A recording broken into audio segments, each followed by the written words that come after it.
Hanyuma rero reka twerekeze mu gihugu kiri mu burengerazuba bw'igihugu cy'u Rwanda. Iki rero nta kindi ni Congo, Repubulika Iharanira Demokarasi ya Congo. Haravugwa rero icyo bita amatora, gusa biravugwa rero ko ngo abaturage bamwe bifitiye umujinya ndetse n'ubwoba. Reka nze turebe rero ku buryo burambuye uko bigiye byifashe. Nyuma rero gukora subscribe kuri channel niba utari wayikora, kugira ngo rero ujye ukomeza kubana natwe iminsi yose kandi bitakugoye, inkuru zacu zigusanga aho wibereye kabisa.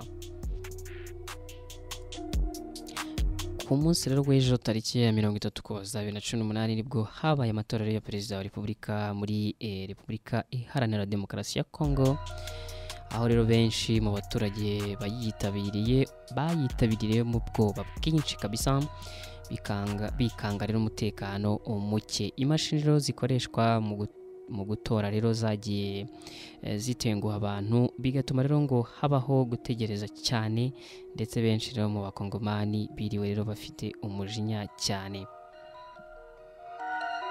Aya nguko rero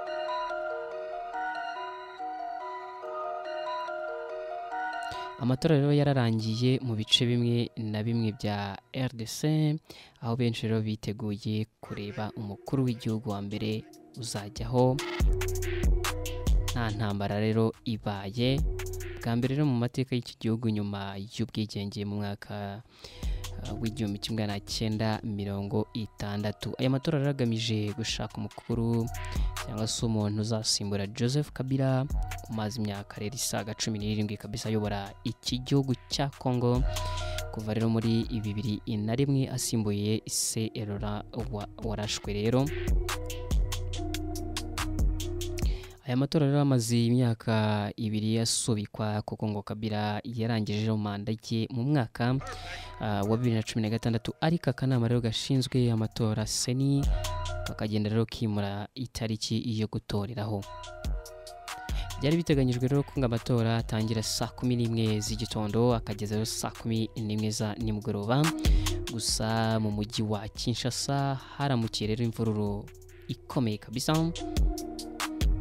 Abantu rero basaga ngo miliyoni 40 nibo biyandikishije kuri listi y'itora muri iki gihugu cya Congo, aho rero ngo abasaga miliyoni 1,300,000 bangiwe gutora bakigaragambya. Ibyavuye mu matora rero bizatangira gutangazwa inyuma y'icyumweru gusa. Abakandida barimo Emmanuel Shadal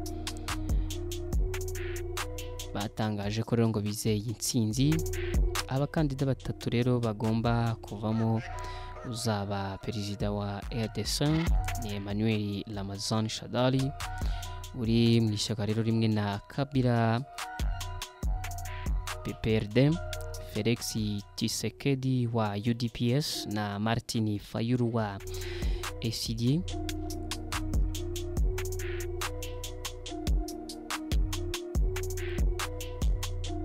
Nguko rero amakuru ari kugenda avugwa muri kiriya gihugu cy'ababanyi cy'abaturanyi cya Congo. Ibintu rero ngo abari inzambe hariya kabisa, dore ko mu mihanda nk'uko mubibona mu mafoto y'iki gihugu rero bamwe baba kubisemo za bariyeri, amabuye yironze mu mihanda sinakubwira, ku buryo nta modoka n'imwe rero byapfa kuyorohera kuba yagenda muri ano mabuye. Iyi rero nta yindi n'imyigaragambyo yo muri iki gihugu mu duce tumwe na tumwe. Murabyibuka ko rero ngo hari n'uduce dutatu twabujijwe cyangwa se tutazageramo amatora, akaba rero ngo azaba muri Werurwe umwaka utaha. Reka rero dutegereze turebe uko bigiye ibyifashe. Reka duhinira ahanga rero inkuru yacu, nizere ko mwamenye byinshi muri ino nkuru. Hanyuma ku batari bakora subscribe muyikore, kugira ngo rero dukomezanye tuze gusubira rero n'indi nkuru ikurikira. Bye bye.